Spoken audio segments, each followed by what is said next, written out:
तो रिसेंटली क्या हुआ था, हमने एक वेबिनार ऑर्गेनाइज कराया था। तो उसमें एक नित्यम करके कोई स्टूडेंट होंगे जो कि सीख रहे हैं, इस रोल की प्रिपरेशन कर रहे हैं। तो उन्होंने बहुत ही इंटरेस्टिंग सवाल पूछा कि सर कौन कौन से टूल सीखने चाहिए। तो उसमें इंटरेस्टिंग क्या था कि भाई ये सवाल तो सभी करते हैं। इंटरेस्टिंग ये था कि उन्होंने सैस का तो बोला ही, आर का भी बोला, पाइथन का भी बोला, उसके साथ उन्होंने बोला पिनेकल का भी। मतलब वो ऐसा बोल रहे थे कि ये भी सीखना ज़रूरी है क्या। तो इसमें मैंने मेरा ओपिनियन तो दिया ही दिया, और बाकी जो भी मेंटर्स थे उस वेबिनार में, काफ़ी सारे जो थे डिफरेंट CROs में एज ए स्टैटिस्टिकल प्रोग्रामर काम कर रहे थे, उन्होंने भी अपना ओपिनियन दिया। सबसे पहले तो आप अभी ये वीडियो में उन सभी के ओपिनियन सुन लो कि सभी ने क्या सजेस्ट किया, जो खुद इस रोल पे काम कर रहे एक फ्रेशर को क्या सीखना चाहिए, कौन सा सॉफ्टवेयर सीखना चाहिए। और लास्ट में मैं आपको मेरा ओपिनियन भी शेयर करूंगा।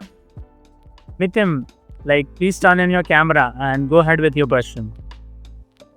Yes, sir. So currently, I'm learning about CDISC. So, sir, in our institution, they told us about we need to learn Python, R, and right now they are saying about Finacle 21. In the long run, I'm asking, do I need to learn more languages like Python? Because 3 of the languages integration is going on: SAS, Python, and R. And Finacle 21 is about the regulatory. Do I need to learn in the coming time more about this? Hi Nityam. So SAS and R is like as per the trends, like SAS is what we are using currently and we have been using for quite long, but R is now becoming quite popular because of being open source, like various packages are there, so R is becoming popular. But as per my knowledge, I don't see Python being used that much currently in clinical SAS. SAS and R are enough. And about the P21, it's not a language, it's just a tool, like that will be easy, and once you start in the industry you'll get to learn it. So it's just a validation tool and it's pretty user friendly, so it doesn't take very long to learn it. So I would say SAS, R and P21 are like would be enough as of now. For the same, I would like to hear from other mentors as well.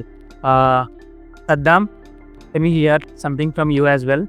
Yeah, just one more point I would like to add to the Nityam's question. Like he asked about like SAS, R, and Python. So right now in the clinical health science domain, we are mostly the core strength work, like we were looking in till 2023 for the SAS programmers only. But from the 2023, the most of the sponsor-based companies started like submitting their whole clinical trial package into R. So that trend has been started from 23 onwards.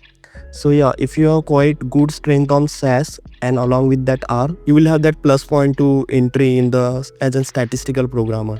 And Python programming till yet it's not gonna like not utilizing, I can say not 5% also as in statistical in the field of statistical programming. So where it is exactly utilizing for the data scientist role right now it's utilizing. Yeah, in the upcoming era, for example 5 or 10 years down the line, if new open source language came into market, then yeah, we need to like adopt that adaptability will be there, but in future. Okay, hi Nityam. As of my knowledge, so Pinnacle 21 is a tool to validate like SDTM dataset, ADAM dataset. So it's not mandatory to learn about like this tool.